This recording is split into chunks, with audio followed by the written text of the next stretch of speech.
to be coming. I don't know. But thank you guys so much for being here. I'm so glad that you're here. I'm so excited about Vivek 2024 and all that that entails. And so we have a really good evening for you. But because we thought, and it could still be inclement weather coming, we're going to truncate this a little bit and go ahead and get started. And I wanted, is Skip Murphy here? Okay, Skip, you want to come up? Woo! All of y'all know Skip. It's probably a shorter list to say who doesn't know Skip. So everyone knows Skip is the founder, co-founder of Granite Rock, and we asked him to start us off with just a few words, Skip, on just the state of the union within New Hampshire. How about that? We can do a little bit of that. Okay, sounds great. Let me just unravel this for you a little bit.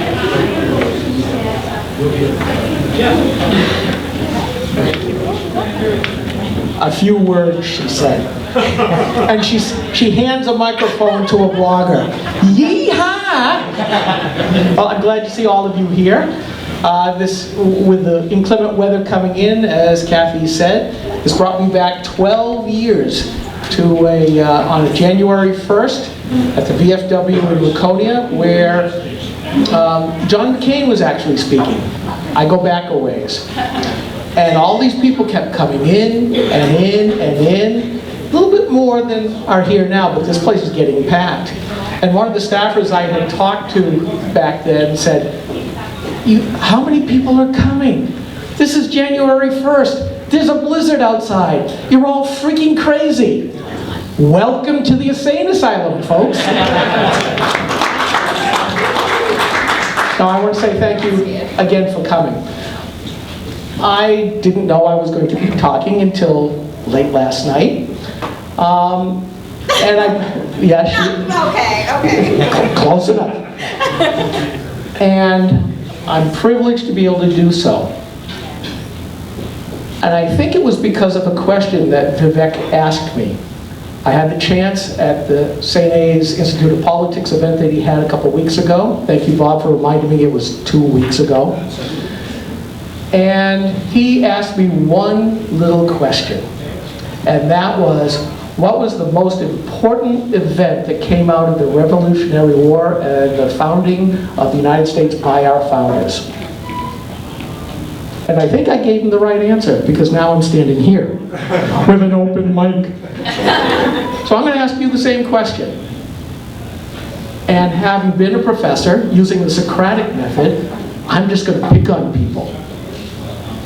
Okay, what was the most significant thing that happened in that time period? Washington crossing the Delaware and surprising the hell out of the Brits. Well, that was one. That's very close to what I was going to tell Vivek, which was, we won? But that wasn't what I said. Anybody else? How about right here? We seceded from England. We seceded from England. Yes? Declaration of Independence. And that incorporated the idea very much of what I had told Vivek. Anybody else want to take a shot at it? Hands? Freedom. Freedom? Yes, sir. What became the First Amendment? Certainly that came with. My answer to Vivek was, we are sovereign. Right. No longer did we have a government or a monarchy to which we were serfs. Our founders were young, but they had done their history. They learned that history both culturally and politically. Very much, they became the second coming of Martin Luther when he nailed those 95 theses on the church door. And that was the first time, and it was heretical at the time, that he said, we normal people have access to God through Jesus without the intercession of a hierarchy of priests and others. We had a direct connection. In this case, the Founding Fathers said, we don't need that. We can be the government. So much of wokeness now is to disparage those old white slave owners. If it wasn't for that single idea, they wouldn't be able to say that today. So I'm going to ask you to think about something, because I know Kathy has her virtual shepherd's cook for me. I'm going to ask you this. The presidential campaign has started. Vivek has now announced. I want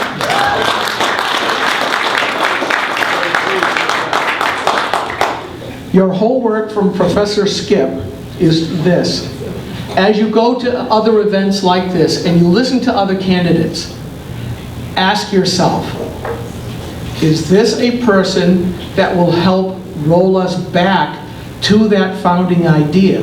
Because I challenge all of you to ask this question. If we were supposed to be a people that happen to have a government, what part of government now is not in your life? I defy you to point to any area of your life that government has not already intruded. Your task from Professor Skip is to find that person who will tell you, this is what I will do to restore our government, our American way of life, back to that we are the sovereigns, not the state. Thank you. Meat to people who already eat red meat. It is time for us to broaden our horizon and to listen to all of the voices, recognizing that I don't have absolute truth. But let me take what I discovered, and let me come and talk to you and see what you discovered. And let me come and sit down and have a cup of coffee and see what you discovered. And let's see if we can begin to put our country back together again. And so, thank you. But that is the point of this. So you're going to hear from Miss Karen Testerman. Who doesn't know Miss Karen? Keep your hands down. Miss Karen, currently serving as chairwoman of Merrimack County Republican Committee and former candidate for governor. You guys should have known her just from that alone. What I loved about your bio, wife, mother of 4, grandmother to 12, and a liberty activist fighting for the people of New Hampshire. Here's Miss Karen. Yeah. Thank you. So I met Vivek a couple of weeks ago, and I was most impressed by the fact that he had turned everything around, and it wasn't he was giving us the answers. He was turning it around and emphasizing that each one of us has a personal responsibility to hold our elected officials accountable, to hold ourselves accountable. We often, many times, have abdicated our role and our responsibilities, and we keep blaming our elected officials, or we complain about the teacher, or we complain about the selectman, whoever it is, and we're forgetting about those 3 fingers that are pointing back at us. And so we have to get our own selves under control. And what I really, really like about Vivek's message is that we have to discover what it is to become an American first. And then we have to decide, what is it I'm going to do to make that reality come true. And so I'm honored to be here. And I'm so glad you're here to be able to hear him speak and articulate his ideas. And it's not necessarily top down. This is going to come from bottom up, and we have to get involved. And that means that your job doesn't stop once you decide who you want to get behind. Your job is going to be that once you get that person up and the ideas out there, is to continue to repeat those ideas over and over and over and over again until we get the majority of America back on track and living the American dream. So thank you very much. And in my campaign, we had these wonderful hats about Make New Hampshire Free Again. Oh, thank you. Oh, I love that. Thank you, Miss Karen. Sure. And one additional thing, if you want to know what your rights are, you have to know what your Constitution says. And we all have a state constitution. If you don't know what that constitution says, you don't know what you're fighting for. So I put together this little book, and I want to give Vivek one because he's a history guy and he needs to know about the first constitution that was ever written in this country. Thank you. Now, let me see how many libertarians we have here as I ask Jeremy to walk to the stage. How many? I know. Again, when I was thinking about this, you're hearing Vivek talk about it so much, that this isn't just about us and him, but it's about all of us. And so here's Jeremy. For those who do not know, he's the founder and CEO of LBRY, a blockchain publishing network used by tens of millions to access videos. His work has been in the New York Times, Tucker Carlson, and Reason. He's on the board of the Free State Project. I see a couple of them over there. And he describes himself as the Chief New Hampshire Shield. Okay. Thank you so much, Jeremy. Thank you so much for inviting me. Hopefully you don't regret it.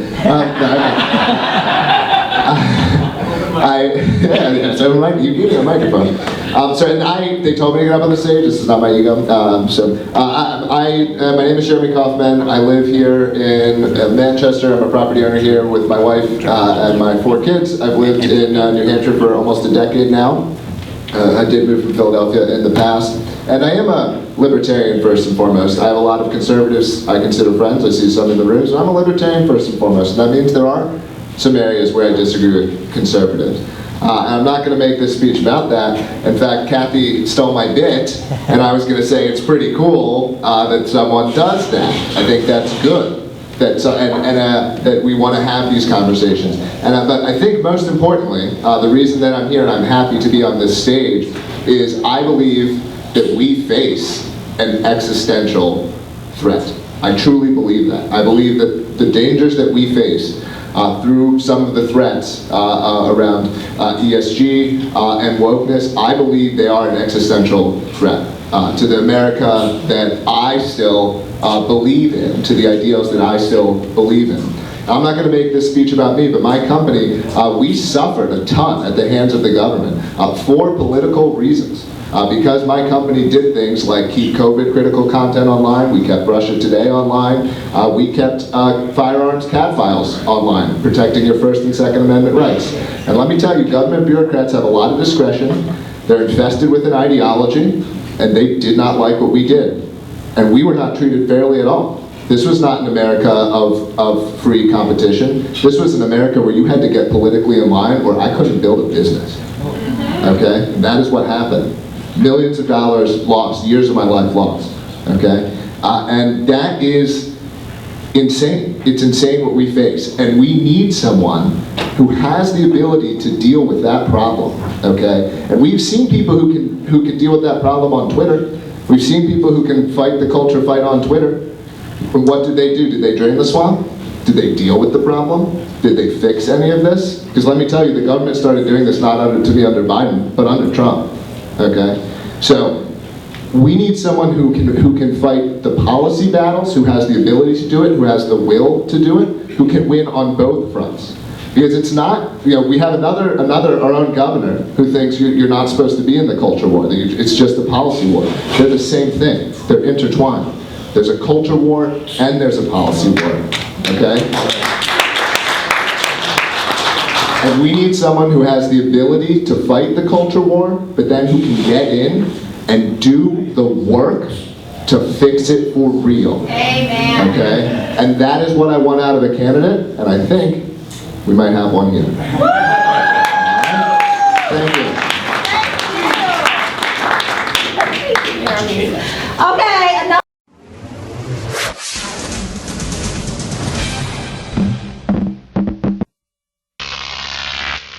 Croc TV.